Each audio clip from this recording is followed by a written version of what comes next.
Entonces, esta clase se la subo y ya va a quedar ahí. Ok. Y vamos a ir ahí teniendo ese archivo.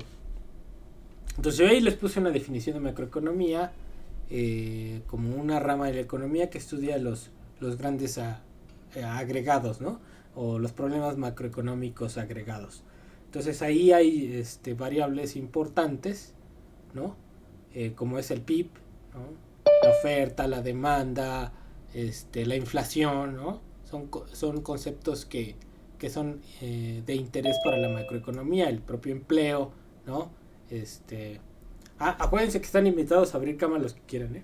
Entonces, porque para que no es obligatorio, ¿eh? Acuérdense, eso sí es importante que lo sepan.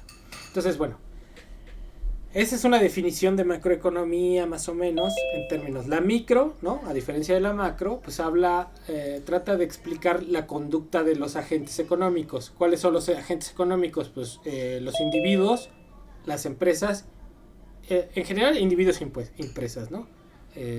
La elección de consumo y la producción. Las empresas producen, los individuos consumen. Y bueno, tomando en cuenta lo que comentaba su compañera, ¿qué son las familias? Pues las familias son los consumidores. Nosotros representamos como ese sector de consumidores, ¿no? En general, las familias, los consumidores de a pie, ¿no? Los que no producimos, los que nos empleamos, ¿no? Empleamos nuestro trabajo para subsistir, seríamos como ese sector familias o consumidores en general. Ahora, esa es la idea. A ver, Carolina, adelante.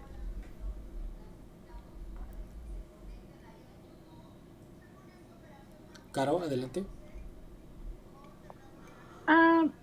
Creo que no se ve el pizarrón, profesor. Es que yo nada más lo veo como la barra, pero todo el fondo de color negro. No, es negro. Ahorita ya voy a empezar a poner. Miren, a ver, aquí pongo. ¿Ya se ve? Ya. Ok, ya, o sea, todo eso negro ya es el pizarrón. ¿Sale? Ok. Bueno, entonces, ¿en qué me quedé? ¿Sí? ¿En qué estábamos diciendo? Las familias y los individuos, ¿no? Bueno, entonces vamos a hablar del PIB. ¿Por qué es importante el PIB? ¿No? Como una medida central en el análisis macroeconómico. Bueno, porque el PIB representa riqueza. ¿Sí? Entonces, a grosso modo, si el PIB de una economía crece, querría decir que está creciendo la riqueza del país. ¿Sí? Ahora, el PIB es importante no solamente porque expresa riqueza, ¿sí? Sino porque expresa otra forma. Entonces voy a poner aquí el PIB. Ahí la definición del PIB era la producción de bienes y servicios de uso final durante un periodo de tiempo que es generalmente un año y que está dentro de las fronteras. Entonces, el PIB es una medida de producción, de riqueza y también de ingreso, de oferta y de demanda. Ahorita lo vamos a ir viendo, que esas son las cosas que más o menos algunos tuvieron duda. Entonces, el PIB representa riqueza. Ahora, no representa distribución, ¿sí? Entonces, es una medida de la riqueza general, pero no explica en términos cualitativos cómo se distribuye esa riqueza, ¿no? Entonces, si nosotros agarramos el PIB y lo dividimos entre la población total, ¿cuántos individuos hay en México hoy? Más o menos. A ver, chamacos. Estoy como las naranjas exprimiendo, a ver, su conocimiento de México. Perdón, otra vez. Como 120 millones. 120 millones. Ya somos como 130 más o menos, ¿no? ¿7 millones? 130 más o menos ya. Ajá. ¿Sale? Entonces ya estamos como 130. Entonces somos 130 millones. Entonces si agarramos la medida del PIB y dividiéramos eso entre los 130 millones, pues tendríamos lo que se conoce como el PIB per cápita, ¿no? Entonces, si yo agarro al PIB y lo divido entre la población, tengo una medida que se llama PIB per cápita. ¿Qué me expresaría esa medida? Como lo que le corresponde del PIB a cada uno de los individuos mexicanos, o a cada mexicano. Es una medida de la producción per cápita. Pero es una medida engañosa, ¿sí? Porque así no se reparte el PIB, ¿sí? Entonces, ¿se acuerdan cuando andaban criticando que Andrés Manuel decía que el PIB no era una medida de la... que no era una buena medida para medir la economía, el bienestar? Pues tiene razón. ¿En qué sentido? A ver.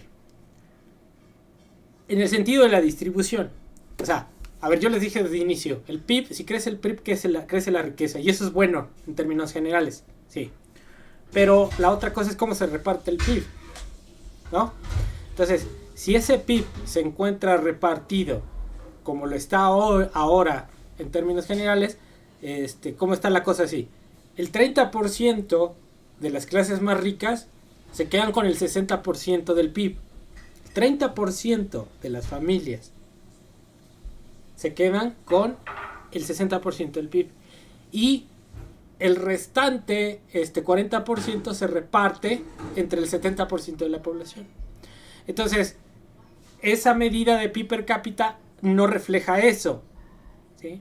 Entonces, si bien lo decía Andrés Manuel, no es una medida que refleje el bienestar. No lo refleja. Puede reflejar un nivel de riqueza, pero a lo mejor esa riqueza no es para todos. Entonces, ¿dónde está el bienestar? Entonces, hay que ver qué es importante. En general, yo les digo otra vez, el análisis del PIB es relevante porque manifiesta la mejoría de una economía. Ahora, lo que pasa internamente es otro rollo, ¿sí?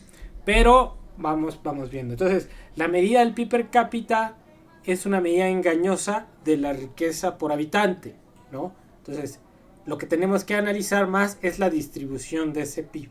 Ok. Entonces, en términos generales, ya les dije, otra vez, repito la definición, el PIB es la producción de bienes y servicios de consumo final. Un corte de pelo es un servicio de consumo final. El transporte de pasajeros es un servicio de consumo final, ¿no? Las latas de atún, si las compran, es consumo final, ¿no? ¿Qué más? Un vuelo de avión es consumo final. El Uber, consumo final. Son servicios, ¿no? Servicios, el de transportación, lo que estamos hablando. Irse a comer unos tacos es consumo final, ¿sí? Entonces, todo eso es PIB, ¿no? Una bicicleta que compro es consumo final. Un automóvil, consumo final. Entonces, todos esos productos son de consumo final, ¿sí? Entonces, lo que está evaluando el PIB es esa producción, ¿sí? De esos bienes y servicios de consumo final durante un periodo de tiempo que es un año, ¿sí? Dentro de las fronteras. Entonces, Producto Interno Bruto es el PIB dentro del país. Entonces, si pusiera aquí el mapita de México, que me sale medio feo, pero pues ahí más o menos, ahí, así,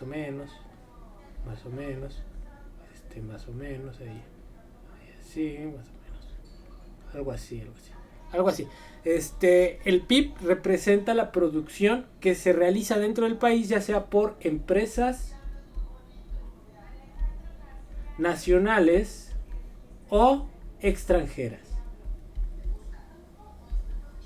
Entonces, la definición de PIB no hace la diferencia entre si son nacionales o extranjeras. Lo que importa es que se produce dentro de las fronteras, ¿sí? Entonces, esa es una definición importante. Ahora, el PIB es demanda y es oferta. Ahorita vamos a ver por qué. Entonces, hay una medición. El PIB representa ingreso. ingreso, ¿no? El ingreso. El PIB también representa demanda. El PIB también representa producción.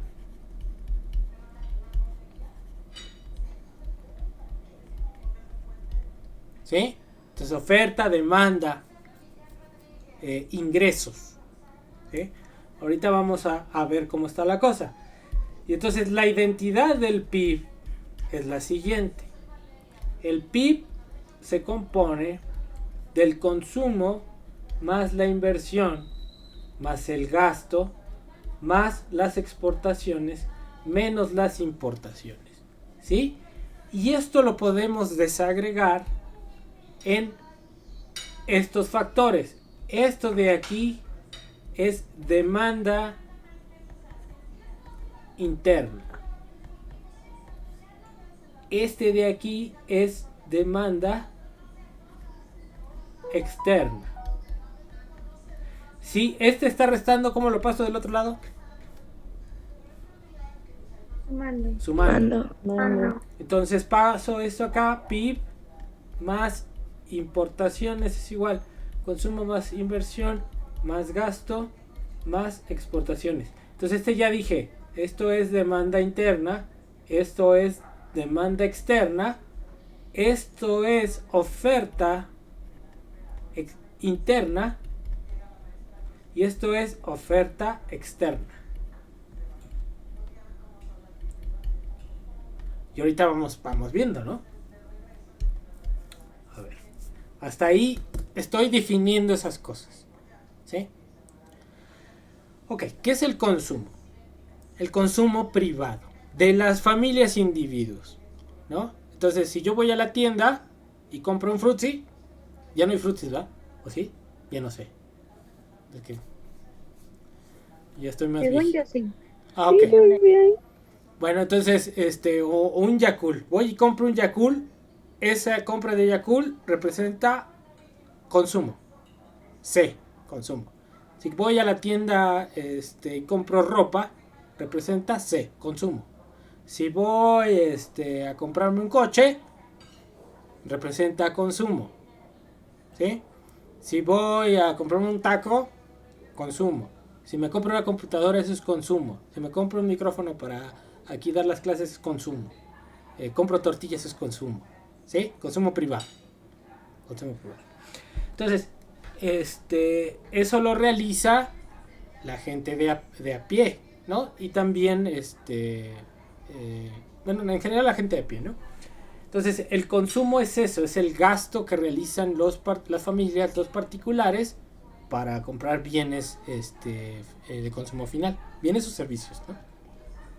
Si voy a cortar me voy a cortar el cabello, pues estoy pagando un servicio. Si agarro el Uber, estoy consumiendo el servicio del Uber, ¿sí? Entonces, eso es consumo. Vamos viendo. La inversión. La inversión, eso es más amplia. La inversión es el gasto que puede realizar tanto el sector público como privado. Y se divide esa inversión en inversión en construcción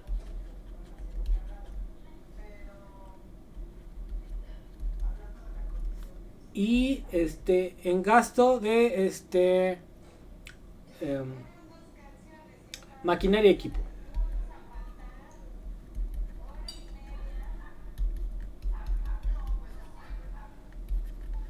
¿Sí? Esa construcción la puedo dividir a su vez en residencial y no residencial. ¿Sí? Entonces, bueno, pero al final, ¿qué es la inversión? A ver, ¿qué es la inversión? ¿Qué dirían ustedes que es la inversión?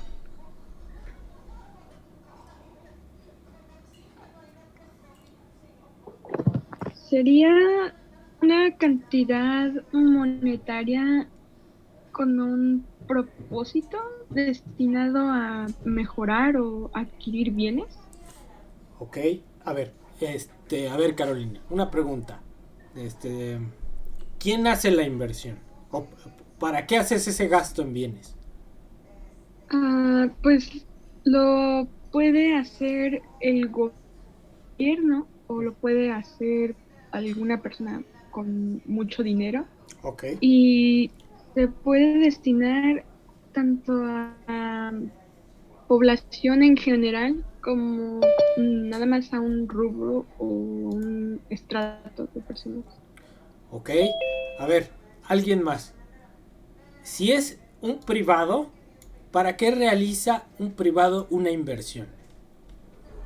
Para obtener ganancias posteriormente. Exacto. Entonces, la inversión privada, el objetivo de la inversión privada es obtener ganancias. No hay de otra. No le inventen más, no le inventen menos, ¿no? Entonces, ese es el objetivo de la inversión privada. La inversión pública puede tener un objetivo económico en el sentido de detonar desarrollo económico o detonar, por ejemplo, la demanda. En esta crisis que hemos tenido, que estamos viviendo todavía, cuando hay crisis, ¿qué pasa? Se cae la demanda, ¿sí? Entonces, si se cae la demanda, cuando cae la demanda, si cae la demanda, las empresas que pues dejan de vender, ¿no? Entonces caen las ventas. Entonces, si caen las ventas, ¿qué pasa? Cae la producción.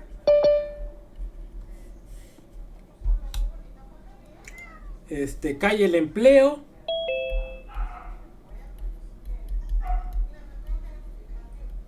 Ajá. Entonces, bueno, aquí se caen las ventas, pues se cae la ganancia, ¿no? Entonces, si se cae la ganancia, ya no hay incentivo para producir, ya no hay incentivo para invertir. ¿Sí o no? O sea, el objetivo de las empresas es ganar. Y las empresas ganan vendiendo. ¿Sí? Si caen las ventas, no hay ganancia, no hay inversión, no hay producción, no hay empleo. ¿Sí? Entonces, esa es la cadenita. Entonces, el gasto público puede ayudar a reactivar la demanda. ¿Sí? Entonces, cuando gasta el sector público, ¿qué demanda? Les pregunto, por ejemplo, Tren Maya, piensen en Tren Maya. ¿Qué demanda?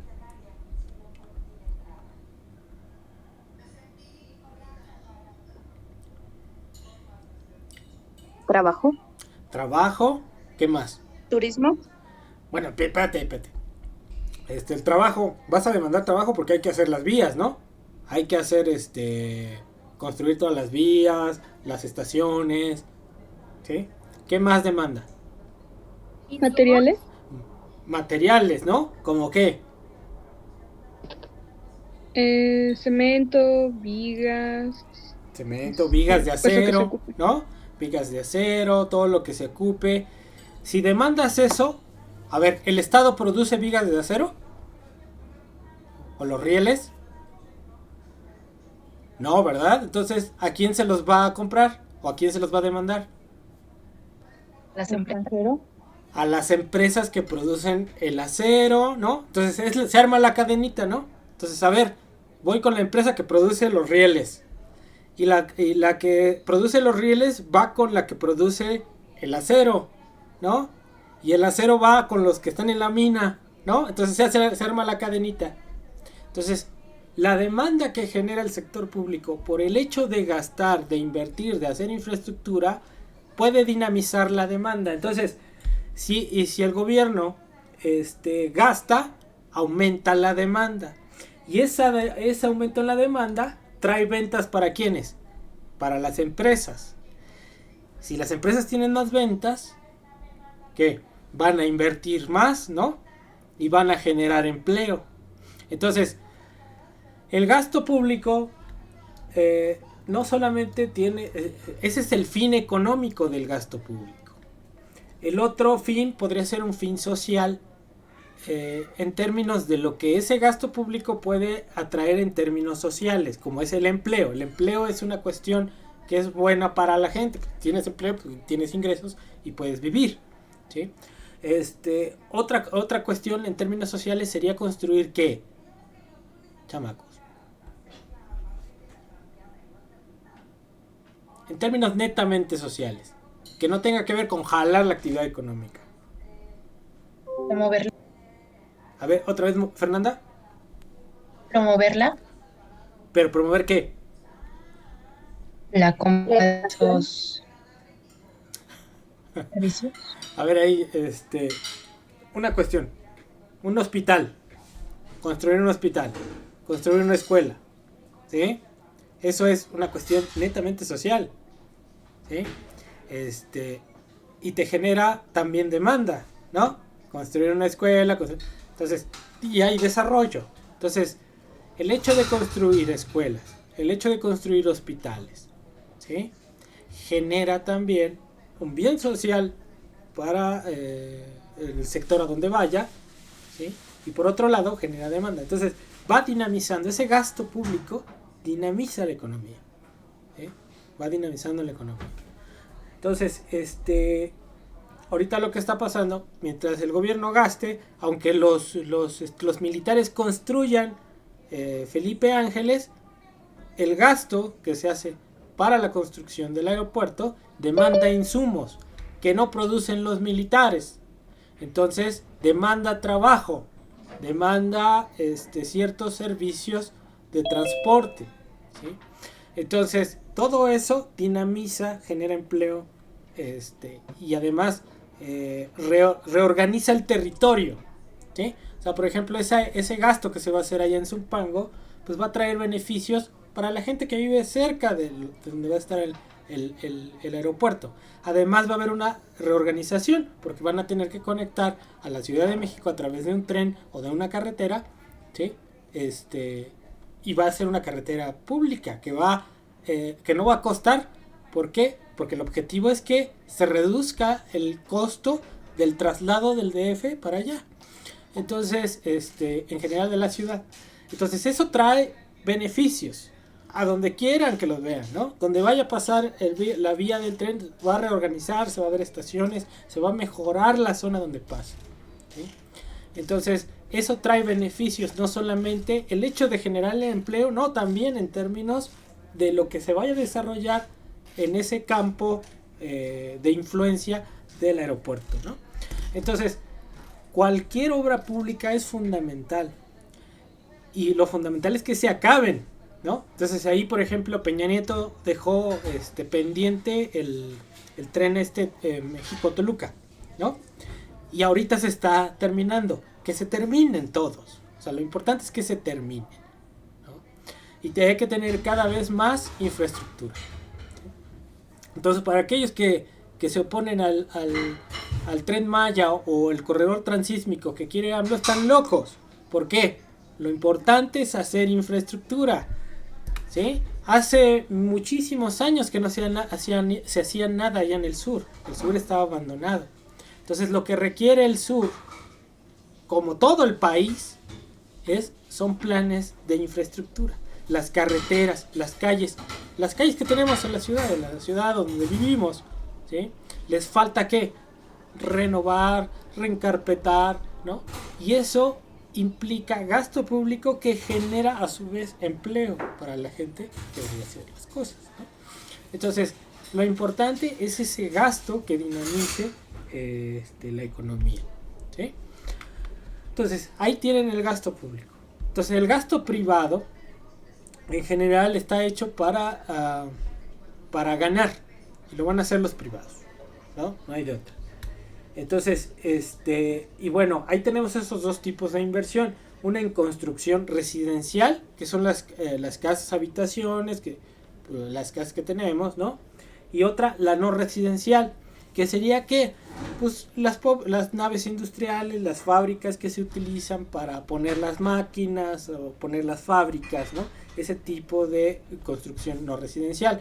Las torres financieras que hay ahí en Polanco, ¿no? Son construcción no residencial, ¿sí? Entonces, ese tipo de cosas forman parte de la inversión en construcción no residencial. Las escuelas privadas es construcción no residencial, ¿no? Entonces, aquí yo les estoy poniendo ejemplos de lo que es la inversión, ¿no? La maquinaria y equipo, pues ya depende del ramo para qué a dónde te vas, ¿no? Entonces, ese es diferente. Entonces, yo necesito hacer, si quiero poner una empresa de refrescos, necesito gastar en construcción no residencial para poner el changarro, el localote, lo que sea, y adentro de ahí voy a poner maquinaria específica para producir el refresco, ¿no? O si estoy pensando en hacer cerveza, como cuando pasan ahí sobre ¿cómo se llama? Río San Joaquín, y que huele a lúpulo, ¿no? ¿Han entrado alguna vez ahí a Modelo? Bueno, si entran algún día, que se pueda otra vez andar caminando por todos lados, pues hay unas cosas impresionantes donde están procesando la cebada, ¿no? Y es maquinaria específica y enorme, ¿no? Entonces esa es una inversión privada para vender cerveza, ¿no? Ahora, el drama ya de nuestra industria cervecera es que ya no es nacional, ¿no? Como saben ustedes, pues ya tanto cervecería Cuauhtémoc como Modelo, pues ya son propiedad de los belgas o de los gringos, ¿no? Entonces, la cerveza sigue siendo mexicana, la fórmula sigue siendo mexicana, pero la propiedad ya no es mexicana, ¿no? Entonces, pero bueno, esa es una forma de inversión, ¿no? Ahora, la compra de la cervecería no generó nueva inversión, solamente llevó a un cambio de nombre o de propietario de lo que ya estaba hecho, ¿no? Entonces, ese tipo de inversiones a nosotros no nos benefician. Benefician a los dueños de antes del Modelo, porque ellos les pagaron por la empresa. Y eso se contabiliza en México como inversión extranjera. Sin embargo, esa inversión extranjera que viene así comprando empresas, pues no tiene ningún beneficio en términos de mayor inversión o mayor empleo, porque las empresas siguen dando el mismo empleo, a lo mejor hasta menos, ¿sí? Lo único que están cambiando es la propiedad, ¿no? Entonces, bueno, ahí tienen ejemplos. No sé si quede claro más o menos la idea, más o menos ejemplos de esta idea de la inversión pública y privada.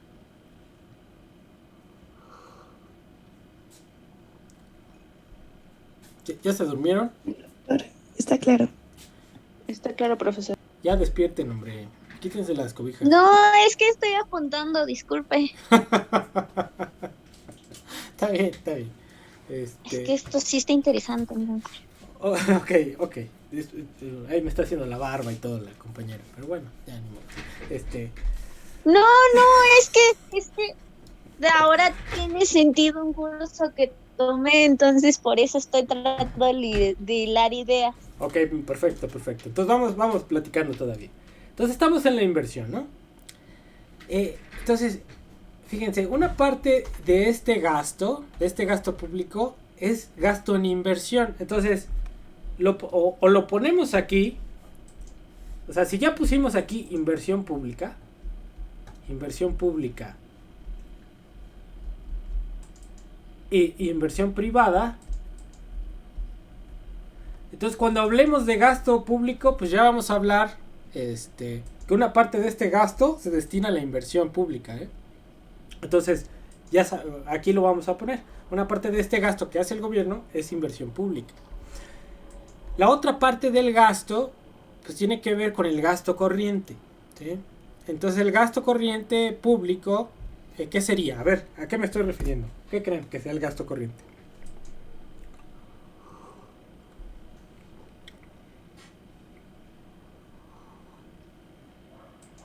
¿Qué se imagina?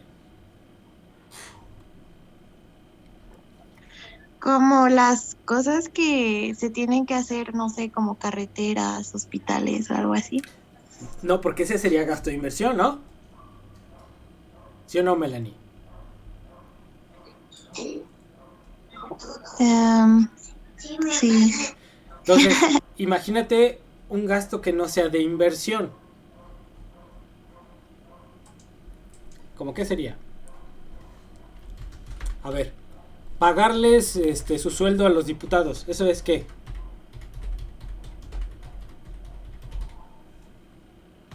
En Samuelson, bueno, sí creo que ahí mencionaba que también, por ejemplo, el pago de los jueces y todas esas cosas eran gasto. Y bueno, se refería especialmente al público. Entonces, eso es gasto corriente, ¿no? Pagarles a los jueces, el salario de los profesores de la UNAM, eso es gasto corriente.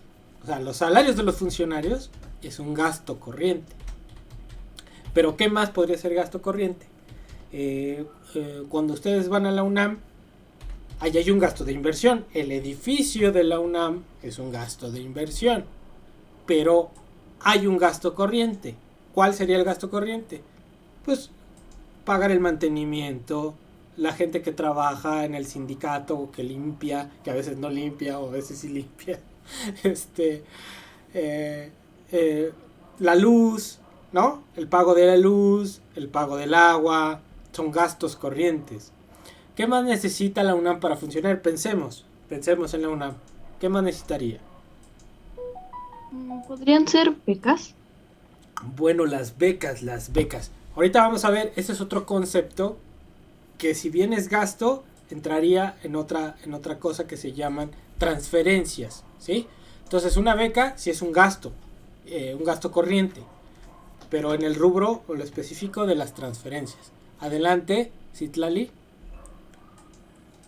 Entonces, de forma general, esto de gastos corrientes sería como la adquisición de bienes y servicios o algo así. Sí, que no sean de inversión. Pero a ver, ejemplos. Estamos hablando de la UNAM. ¿Qué más necesita la UNAM para funcionar? ¿En qué necesita gastar? ¿En profesores? Bueno, ya pagamos, todos los gastos que tienen que ver con los salarios, sueldos de la gente que trabaja, que labora en la UNAM. Pero ¿qué más necesita? Aparte, la luz, En el mobiliario y así. El mobiliario podría ser una parte de gasto de inversión tal vez, porque ¿cuánto lleva el mobiliario de la UNAM? Pues ya tiene rato, ¿no? Y ese no se vuelve a estar gastando cada año. Entonces, puede ser una parte, ¿sabes qué? Gasto corriente para reparar el mobiliario. Eso podría ser un gasto corriente, para darle mantenimiento.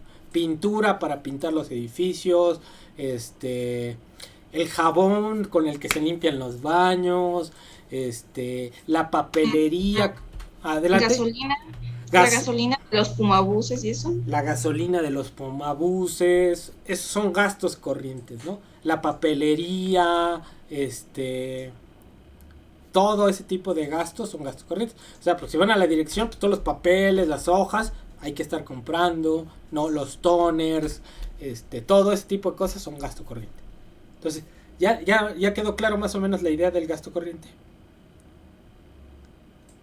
¿Vale? Sí, profesor. Sí, profesor. Profe, de los gastos corrientes, ¿cuáles dijo que eran ejemplos? O sea, el pago de los trabajadores, ¿no? Todos los sueldos, salarios de profesores de la UNAM, el pago de la luz, la compra de pintura, la compra de materiales para el gasto, fíjense por ejemplo, toda la papelería, todos los insumos de impresión, no sé qué más, todo lo que sea necesario para compra de plumas, todo, compra de cosas de oficina, esos son gastos corrientes. Y cada cierto periodo tienen que estar gaste, ¿no? Eso es ejemplo de gasto corriente. Por ejemplo, en el caso de la UNAM, en el caso de estos magistrados, pues los sueldos de los magistrados, muchas cosas que se gastan en el Estado, ¿no? En términos del uso corriente. Entonces ahí está ese gasto corriente. ¿Va? Entonces, hay que diferenciar entonces del gasto corriente del gasto de inversión, ¿no? Entonces, aquí, si ya metimos en este lado, estamos diciendo que aquí hay inversión pública, pues entonces este sería gasto corriente, ¿no? Y si lo sacamos de aquí, esta inversión pública, si no la consideramos dentro de la inversión, que esta sea solamente inversión privada, dentro del gasto estaríamos considerando tanto gasto corriente como gasto de inversión. ¿Queda claro, chamacos? Ahí. Sí, profesor. Sí, profe. Ok. Entonces, bueno, vamos viendo eso. Ahora, las exportaciones. ¿Qué son las exportaciones? Les pregunto.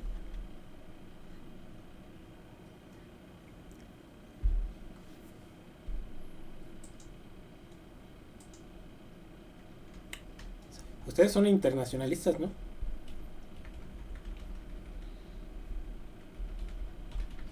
Podría ser todo lo que se demanda, lo que demanda el sector externo. Ajá. Ajá, ajá. Igual, o sea, como con el gasto, ¿no? Bienes, servicios. Así es. Todo lo que sale del país. Exactamente. Es todo lo que se vende hacia el exterior, ¿no? Bienes y servicios que se venden al exterior. ¿Sí? O sea, por ejemplo, los automóviles. ¿Sí? Los automóviles se producen, se ensamblan aquí. ¿Sí? Y se venden a Estados Unidos. Entonces, eso es una exportación. ¿Sí? Ahora, para producir los automóviles también se importan insumos. ¿Sí? O sea, el automóvil aquí se ensambla. Pero ¿de dónde vienen los insumos?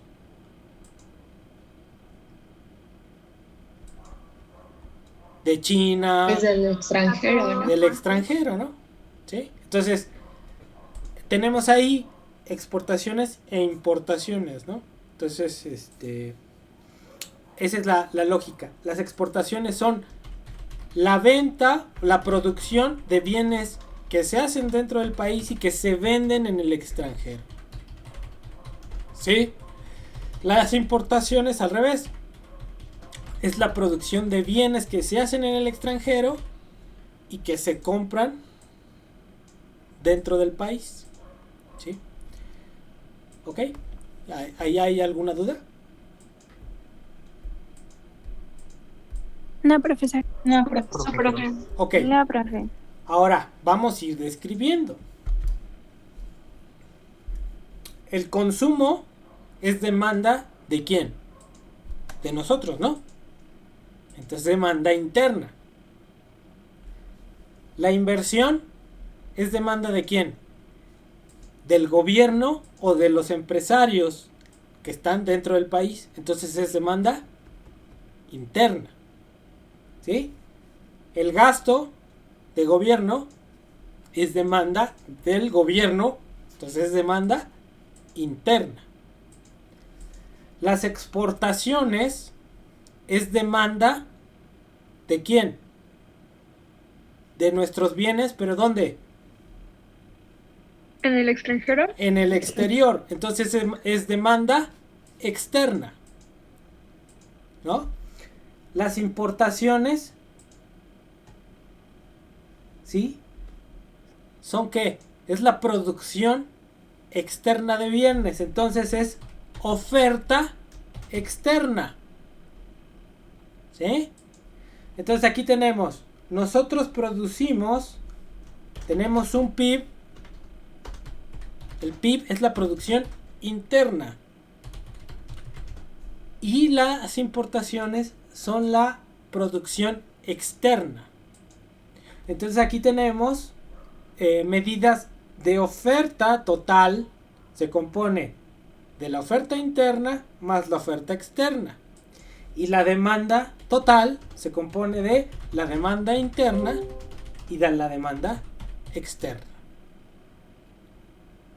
Ahí, ¿queda claro? Los que tenían duda de esto, del video, chamacos. Sí, profesor. Sí, profe. Ok. Entonces, ahí vamos. ¿Ya se cansaron? No. Todavía no. No. No, pues yo ya me cansé de estar así dando clase, pero ahí vamos, ahí la llevamos. A ver, aquí hay algo en el chat. A ver, Fernanda, esta pregunta que tienes en el chat, ¿qué onda? No, era de hace rato, profe, del inicio de la clase. Pues sí, pero repíteme, no importa. ¿Cuál era la duda?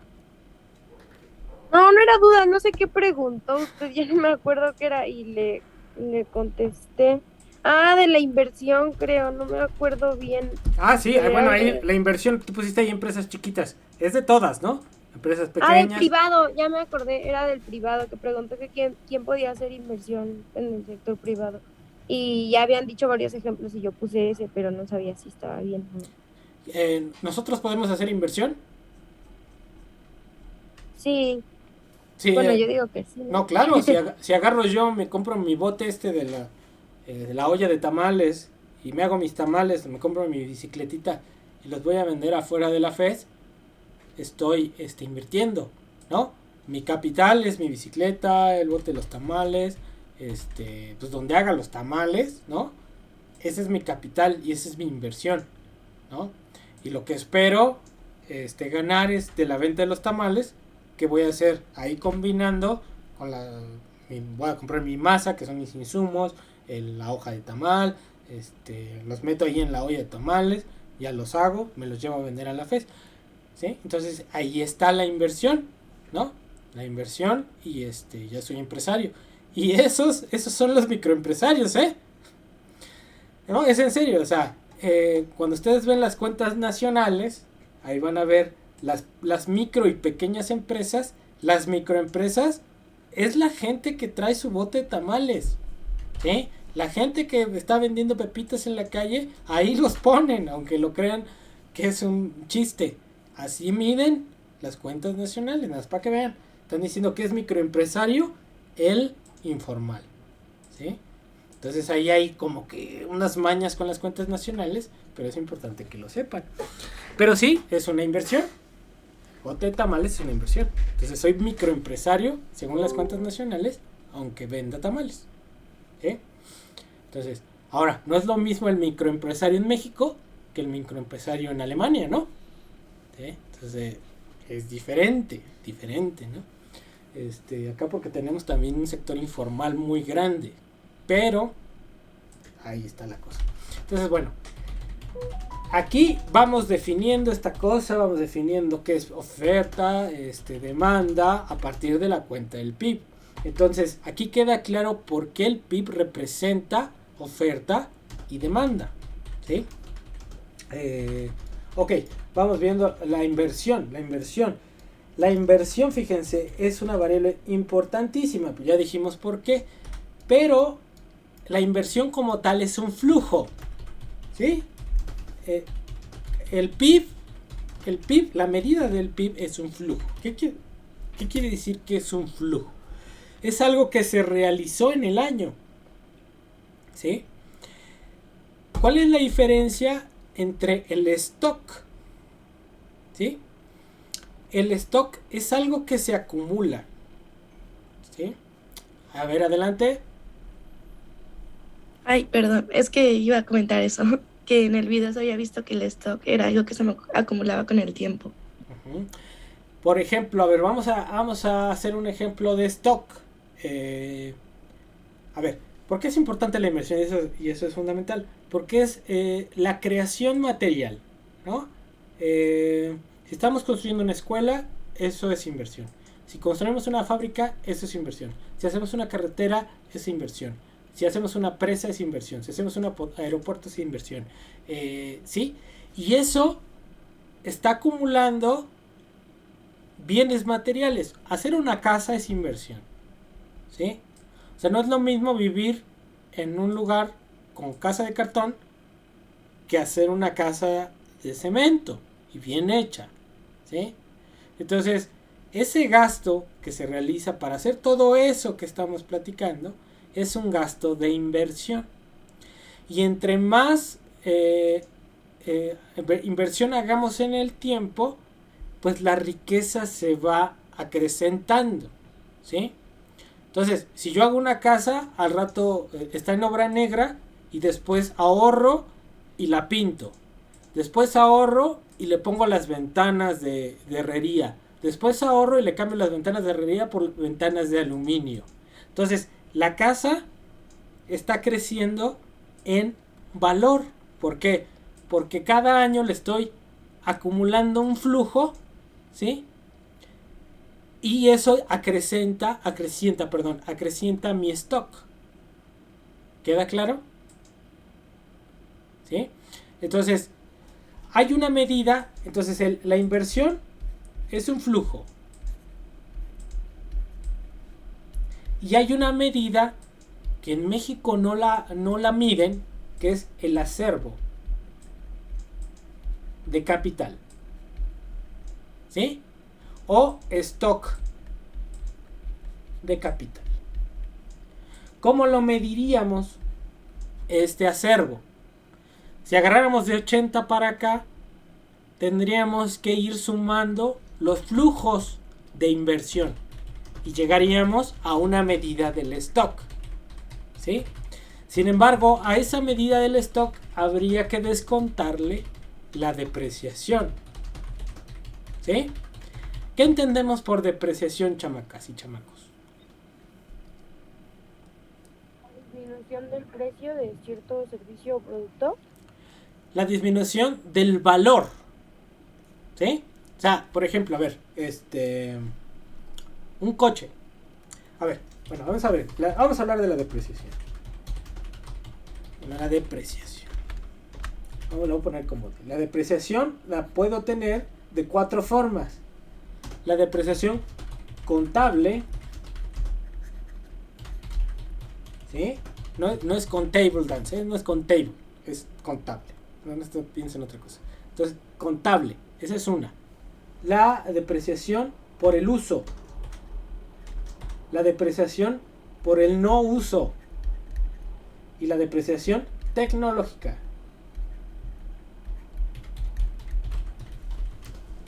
¿Sí? Entonces, a ver, ¿qué entendemos por depreciación? A ver, yo les di ahí pistas. Ustedes díganme. ¿Es como una devaluación? ¿Sí? Pero vamos viendo 4 categorías. Un ejemplo ahí. ¿Será con el tiempo?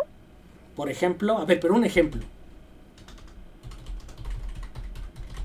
Pues no sé, un celular, ¿no? Por ejemplo, si lo compras y ya llevas un tiempo usándolo, pues al venderlo no lo puedes vender al mismo precio que lo compraste, lo tienes que disminuir. Entonces, por el uso se desgasta y pierde valor, ¿no, Fernanda? Sí. Ese sería por el uso. A ver, por el no uso. Pues aún así, ¿no? Porque van surgiendo nuevos modelos de celulares que ya tienen funciones más avanzadas y el hecho de que no lo hayas usado, pues implica que, o sea, en ese tiempo surgieron mejores cosas. Entonces ya no es como la novedad del momento y ya no vale lo mismo. ¿Y eso no sería tecnológico, Fernanda? Ah, bueno, sí, yo creo que sí, ¿no? Adelante. Ándale, Abril. Perdón, bueno, a mí me dijeron que normalmente los teléfonos y los carros hay que cambiarlos cada 2 años para que la devaluación no sea tanta. Ok. Porque, digamos, los carros salen de la agencia y ya en ese momento se devaluaron. ¿Y eso qué es? A ver, espérate ahí. Verano, por eso te dicen. Espérate ahí, Abril. ¿Ese qué tipo de evaluación es? No, perdón. No, ¿ese tipo de evaluación qué es? No me acuerdo, no me lo dijeron, solamente me acuerdo que era esa. Esa es contable. Lo que tú estás diciendo, que ya en el momento que compras el coche, cuando lo sacas de la agencia, se devalúa un tanto por ciento. Pero esa devaluación, por el hecho de comprarlo, esa es una devaluación contable. ¿Vale?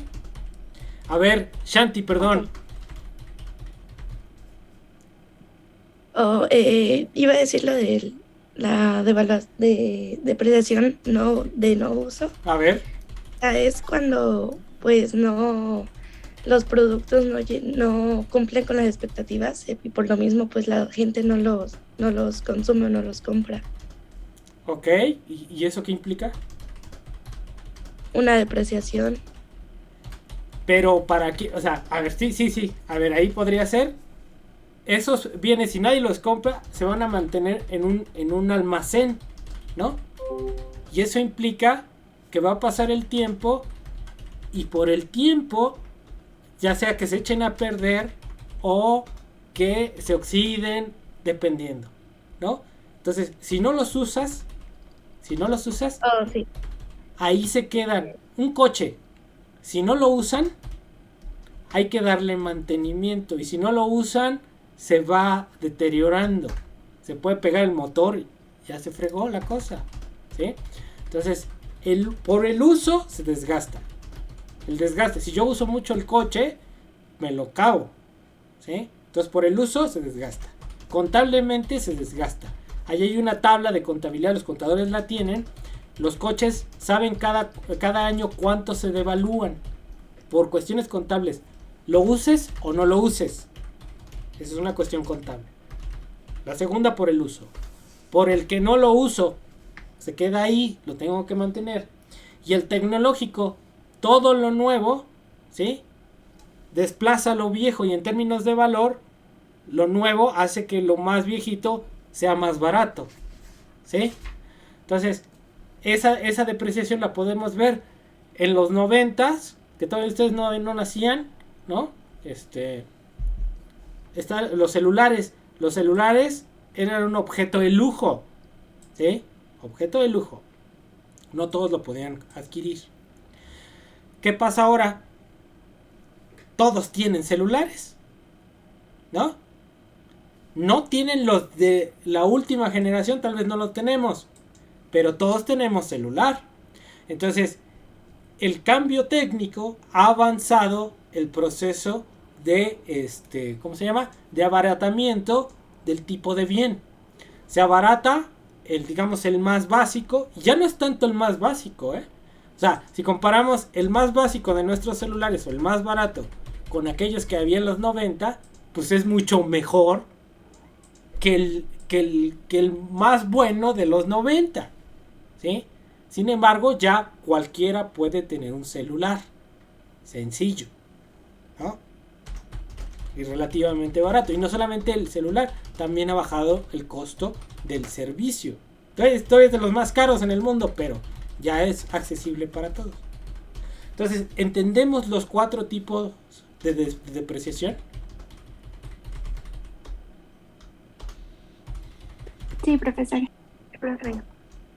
Ok, entonces, Profesor, adelante, Carolina.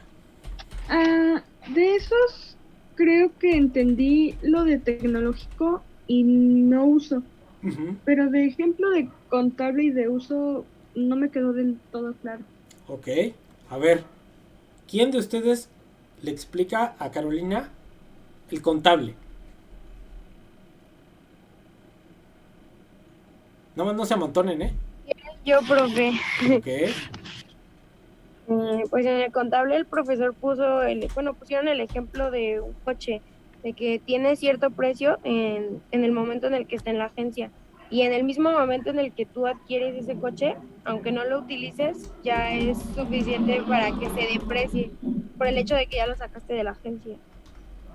Entonces, ese sería contable, ¿verdad, Fernanda? Sí, profe. Ok. Y lo mismo para un coche. Compras una máquina. Compras un respirador, que ahorita para esta porquería del bicho, gente ha comprado sus respiradores. Vas a la fábrica y lo compras. Te cuesta 40,000 pesos. Ya en el momento que ya lo compraste, si se lo quisieras volver a vender a la fábrica, te lo compra en menos de 40,000. Entonces, eso es contable. Es una depresión contable. ¿Sí? Ahí, entonces, ¿cuál era la otra, Carolina? De uso. De uso. A ver, el uso, chamacos. ¿Quién explica eso?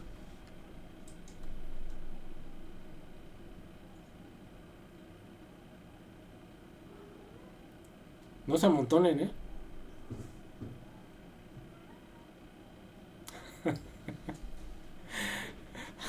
ver, Yo. adelante. Bueno, es que igual con el ejemplo que puso es como si tú tienes un celular y pues ya por el hecho de usarlo, obviamente pues se va depreciando, ¿no? Porque pues ya lo estás usando tú, no sé. A ver, por ejemplo, vamos a poner el ejemplo del coche, ¿no? Para que quede claro para todos. Más o menos, les pregunto, ¿cuánto es el promedio de vida de un coche? Vida útil de un coche.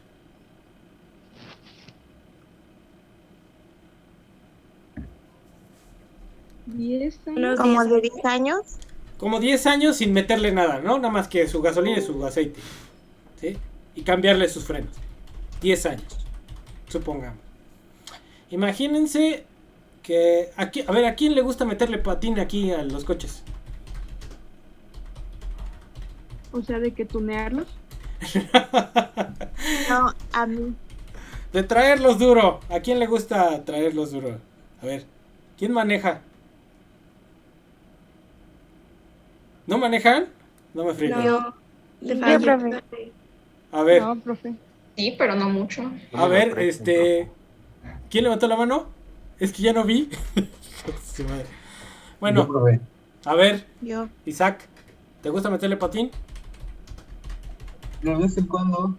De vez en cuando. Entonces, imagínate que sacas tu coche, ¿no?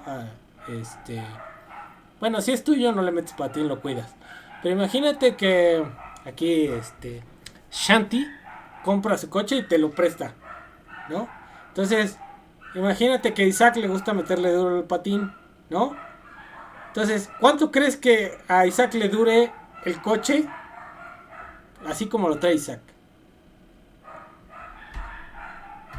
De esos 10 años de vida útil. Como unos 4, ¿no? Ok, entonces ya para cuando quiera reemplazarlo, pues ya el coche ya se acabó, ¿no? Entonces va a durar menos de los 10 años. Entonces ahí el coche se deprecia por el uso, porque te lo acabaste, ¿no? ¿Sí me explico? Sí. Entonces ya quedó claro, los cuatro, ahora sí. Sí, profesor. Igual una maquinaria. Una maquinaria, puede durar en potencia 5 años, pero te la acabas en 3 porque la usas intensivamente, ¿no?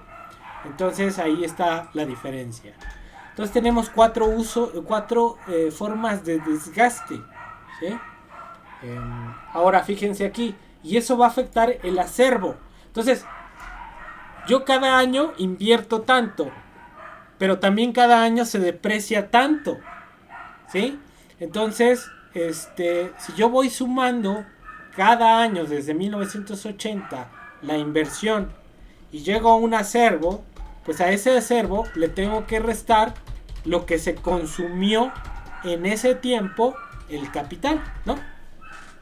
¿Sí queda claro, chamacos? Para tener una medida real de la riqueza hoy, ¿sí? ¿Sí me explico, chamacos? Sí, profesor. Sí, profe. Entonces, no es lo mismo tener un hospital de 1970 sin mantenimiento. ¿Cómo estaría ese hospital? Pues del carajo, ¿no? A un hospital que cada año lo mantengo y le pongo mejoras, ¿sí? Le hago mejoras. Entonces, si lo voy manteniendo y le hago mejoras, el stock crece y se mantiene. Si no lo mantengo, se va depreciando. Entonces, por ejemplo, las carreteras, las calles, ¿sí? ¿Eso qué es? Pues una pérdida de valor del stock. ¿Me explico?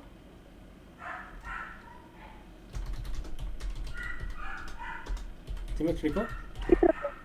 ¿Todavía existen ahí? Sí. Ok. Bueno, entonces ahí, ahí vamos. Entonces, aquí estamos en esta cosa. Entonces, ya les dije, lo importante es la inversión. Ya vamos viendo esto del stock. Ok. Entonces, el PIB,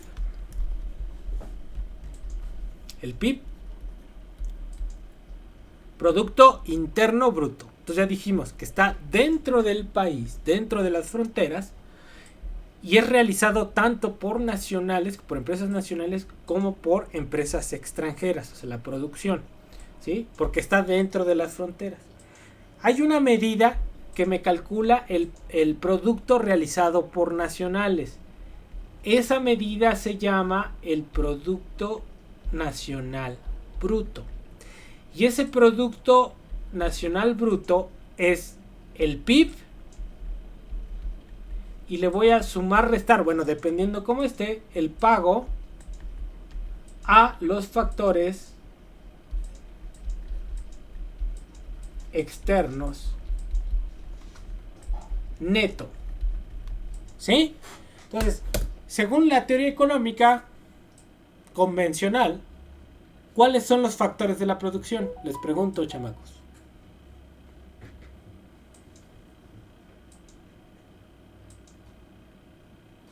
Habíamos visto, bueno, en el video estaba la inversión interna, ¿no? Sí, era inversión interna. Bueno, ahorita vamos a ver. A ver. La inversión es parte de un factor de la producción. ¿Cuáles son los factores? A ver, ustedes tomaron la introducción.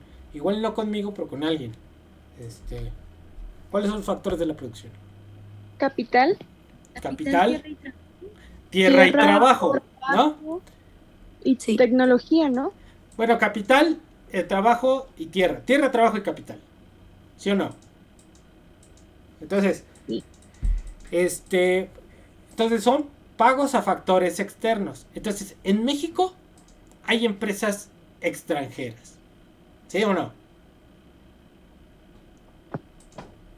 Sí. Ese es capital externo. ¿Sí? Y entonces, ¿cuál es el pago al capital? La ganancia. Entonces, esas empresas pueden redistribuir esas ganancias hacia el exterior, hacia sus orígenes, ¿no? Entonces, repatrian esas ganancias al exterior, ¿sí? Entonces, es una salida de ingreso del país hacia el exterior. Pero nosotros no. Los mexicanos, algunos afortunados, tienen empresas en el extranjero, ¿no? ¿Cuál es el caso? Por ejemplo, Bimbo, por ejemplo, Cemex, ¿sí? Son empresas que están en Estados Unidos. Bueno, Cemex está hasta en Rusia, no sé qué, bla, bla, bla, ta. Bimbo también, Indonesia, Estados Unidos, Europa. Entonces, son empresas que están a nivel mundial.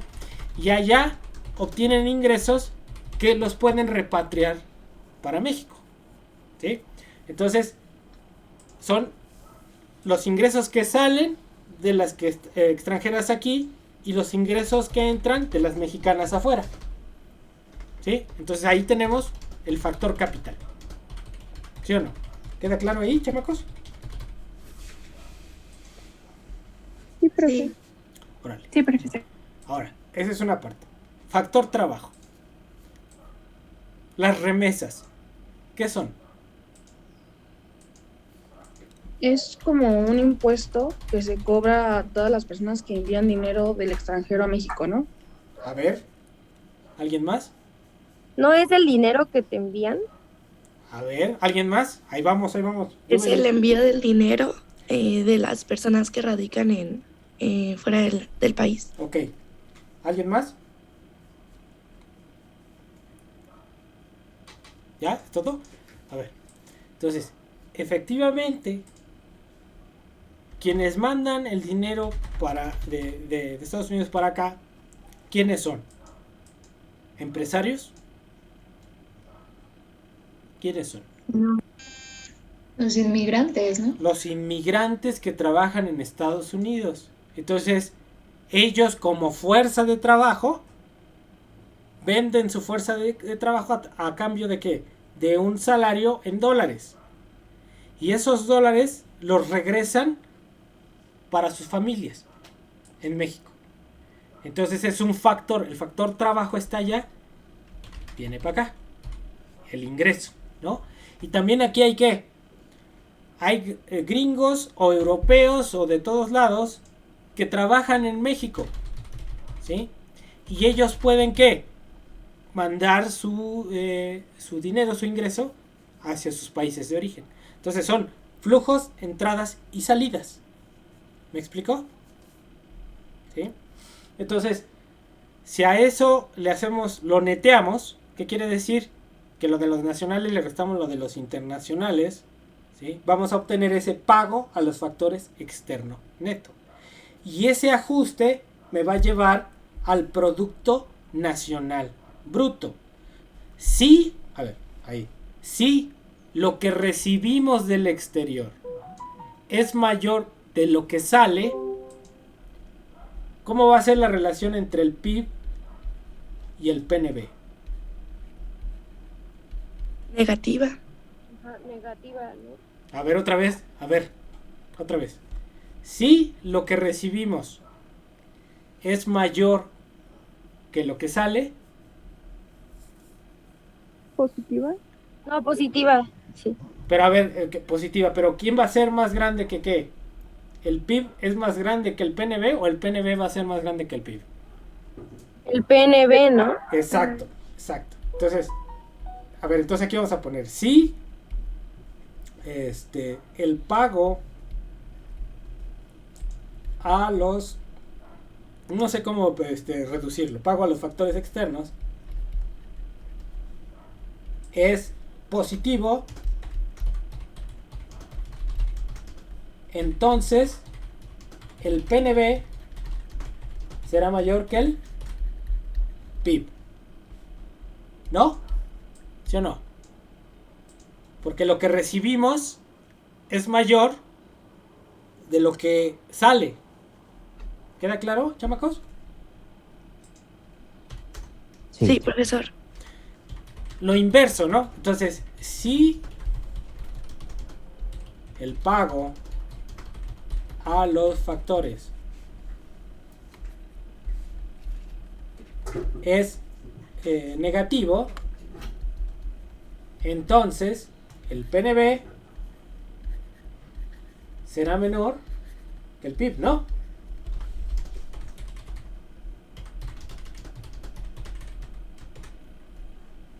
Sí. Ya están durmiendo, hombre.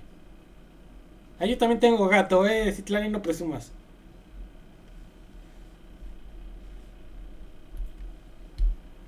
Entonces, a ver, hasta ahí vamos.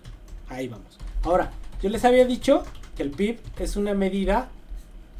¿Dónde está el PIB?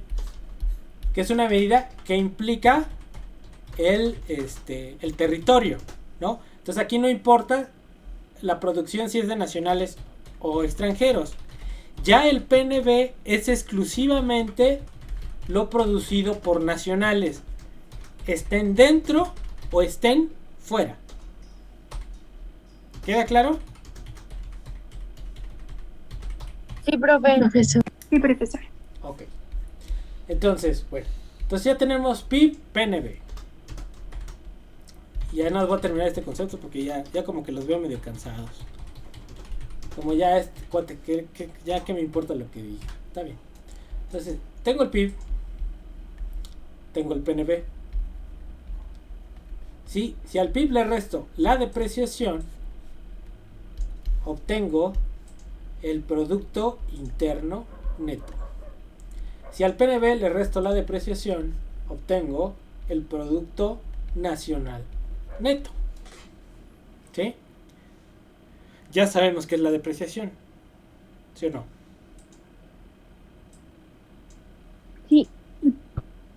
Sí, profe. ¿Dudas?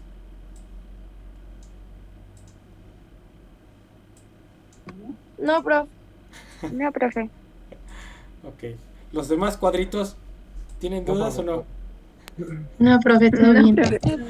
No, profe. No hay dudas. Todo bien, gracias. Ya están durmiendo. Está bien, otros van a tener la cobija y medio, ¿no? Está bien. Entonces, tenemos estas dos medidas del PIB. Y aquí lo voy a dejar. Aquí lo voy a dejar y no les voy a poner ningún video. Yo sé que tienen lo de las altas, bajas, cambios y no sé qué. Entonces, El lunes vamos a retomar hasta aquí, hasta donde tenemos. Disculpe, ¿cuándo son las altas y bajas? Pues el miércoles creo, ¿no? Sí, el miércoles. Entonces, Ay, es que en la clase pasada decía el profesor que no en su clase pasada, sino en la clase de las 7 de la mañana el profesor dijo, ay, están aquí los de altas y bajas, y yo, ¿cómo? ¿A qué horas? Si yo investigué el sábado y no había nada. Pero gracias por confirmármelo. bueno, a mí me lo chismearon tus compañeros de la mañana. Entonces no sé si sea verídica la información, pero ustedes lo saben, ¿no? A ver, Citlali. ¿Me podría repetir lo que significa PIN, por favor? Ok. Entonces, el Producto Interno Bruto, ¿no? Menos la depreciación es el Producto Interno Neto. Entonces, es la producción total menos la depreciación. ¿Qué es la depreciación? Lo que tengo que gastar para reponer la pérdida del valor de los activos, ¿no? Entonces lo tengo que restar para que me quede en términos netos, ¿sí? ¿Queda claro ahí, chamacos? Sí. Ok. Y si me voy para la otra cuenta es lo mismo. El Producto Nacional Bruto es la producción de los nacionales, ya sé que la hagan aquí o afuera. Le tengo que restar la depreciación para obtener el Producto Nacional Neto. ¿Sale? Sale. Entonces, bueno, a ver. Hasta aquí le voy a dejar. Viene más en los videos. ¿Sí? Viene más en los videos porque se detalla un poquito más la inversión. Vamos a ir hasta allá. Pero quiero que todos lo revisen. Ahora, puede haber aquí personas que no hayan terminado de revisarlos. ¿Sí? Entonces no voy a avanzar en esta semana más, ¿no? El lunes vamos a retomar desde aquí, ¿sí? Y yo quiero ver si podemos trabajar así o si no, ya le hacemos intensivo lunes, miércoles videos, ¿no? Entonces, eso es lo que quiero ir viendo. ¿Cómo reaccionan ustedes? ¿Sí? ¿Cómo sienten eso de los videos? ¿Ayuda? Más o menos. ¿No ayuda? ¿Cómo ven? A mí sí me ayuda porque puedo empezar, bueno, cuando no entiendo algo puedo regresar el video y como que prestarle mayor atención. Ok. A mí también me ayuda mucho porque yo siento que cada quien va como a sus tiempos, o sea, si no sé, algún día tienen mucha tarea, el otro día pueden, ya que no tengan tarea, pueden revisar los videos con calma, o en la noche o en la mañana, dependiendo, o sea, no sé si en su casa hay mucho ruido. También siento que eso es importante para que cada quien pues sepa la manera en que trabaja. A mí en lo personal sí me gusta esa manera de trabajar y siento que los videos están muy bien explicados y son videos, o sea, en total pues a lo mejor no sé, 1 hora o así, pero videos que la verdad se pasan muy rápido porque no son tardados y de todas maneras cualquier cosa, como dice mi compañera, puedes atrasarlo. En todo caso, si entiendes, no sé, más rápido, puedes hasta subirle la velocidad de la voz del video o atrasarla o así. Se me hace muy cómodo esa forma de trabajar. Ok. ¿Los demás? ¿Ahí van? Sí, a mí también porque a mí a mí en mi caso me funciona el ir anotando y siento que luego en las clases se me pasan. Entonces el video pues está bien porque puedo repetirlo cuando yo quiera. Ok. A ver, Carolina, ahora sí. Ay, perdón. Pues sí ayudan bastante en las explicaciones por lo mismo de, como dicen mis compañeros, para poder adelantar o atrasar. Y también un aspecto bueno de los videos es que sí lo explica bien, porque hay unos videos de explicación general que o están todos mochos o luego pues hablan como con demasiada hueva, como que no quieren estar ahí. Pero no, en este caso no, sí se explica bien y todo. Creo que lo único, pues no sé si malo que le vería, es que no entendí muy bien el orden de cómo iban los videos, pero pues ya lo tuve que buscar ahí, pero... Ay, Andrea, pues, sí, están numerados, hombre. pero sí, de ahí fuera todo bien. Ok. Entonces, terminen de ver los malditos videos, que es esta parte que todavía no termino de explicar, ¿sí? Si se me llega a pasar algo aquí, ustedes me dicen, profe, falta esto, si tienen dudas, ¿sí? Pero aquí yo me voy más rápido, porque sé que tienen eso, ¿sí? Entonces, eventualmente, dependiendo cómo avancen, lo que podríamos hacer es ver los videos y en la clase puras dudas de los videos, ¿sí? Ahorita no lo puedo hacer porque apenas se están incorporando. Eso lo voy a ver hasta la próxima semana, cuando ya sepa que los que estamos aquí nos vamos a quedar hasta el final, ¿sí? Entonces ahí está la cosa. Adelante, Fernanda. Profe, bueno, yo no entendí bien eso, o sea, va a haber un día que no vamos a tener clases. Es que la primer clase que usted dio no pude entrar, pero me pregunté y yo, por ejemplo, sí vi los videos y pues sí se me hace como importante que todos lo chequemos para que no atrasemos a los demás, ¿no? Y podamos tener una clase pues bastante en la que se realicen varias retroalimentaciones y pues en lo que vamos, no estar perdiendo el tiempo, porque pues también es una cuestión de respeto estarlos revisando si usted se tomó el tiempo de hacerlo y si nosotros nos tomamos el tiempo de verlos, pues para no atrasar. Pero bueno, tenía esa duda también de lo de las clases. Entonces va a haber un día que no vamos a tomar clase. Depende, o sea, cómo vayamos. O sea, yo los miércoles en general, como he venido trabajando, lo uso para, si hay muchas dudas, pues nos vemos el miércoles, ¿no? Si no, ese tiempo que yo, el miércoles, es para que ustedes vean los videos, ¿no? Que a veces ahorita fueron cortitos, pero luego hay otros que van a durar más. Entonces, los videos en general, si ustedes los pueden ver, son videos de 15, 20, alguno habrá de media hora, ¿sí? Pero ahí avanzo yo. Eso es más que una clase. Si ustedes se dan cuenta, aquí llevamos ¿cuánto? ¿1 hora y media? Y yo no he terminado de ver lo que hay en los videos, por ejemplo, ¿no? Pero estoy explicando ahí más o menos. Entonces, si ustedes ven los videos, es mucho más material. Y si todos los ven y los lunes tienen dudas, se avanza más que si yo tuviera 2 clases, ¿sí? Y también los miércoles los dejo por si vamos a hacer examen, cualquier cosa, ¿sí? Entonces, de todas maneras, los miércoles ahí están. Cuando tengan dudas así muy intensas, pues nos vemos lunes y miércoles. Si no, vamos trabajando así.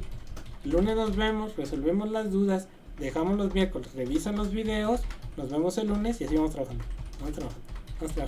Yo después saco la guía y ya con la guía es más fácil porque ustedes van revisando las preguntas, van revisando los videos y van tratando de responder y ya es algo más específico. ¿Me explico? Y ya en la clase vemos las dudas. Chin. Y yo creo que así se prende mejor, no lo sé, pero por eso estoy preguntando, ¿no? Pero bueno, así hacemos. Entonces, si no tienen inconveniente, nos vemos el lunes otra vez. Y ya que estén todos los que vayan a estar, ¿va? Y revisen los videos. El lunes terminamos esta parte. Si hay dudas, pues ya vemos, ¿no? Y ya suelto los otros videos, los revisan y vamos a ver cómo trabajamos. Ya, igual le puedo soltar la guía de una vez, ¿no? Y vamos viendo las cosas de la guía. ¿Cómo ven? Ok, sí, profe. Profesor, gracias. Profesor, muchas gracias. Profe, Mándeme. ¿cuándo le puedo comentar algo al final de la clase? Sí, claro. Bueno, entonces voy a detener la grabación.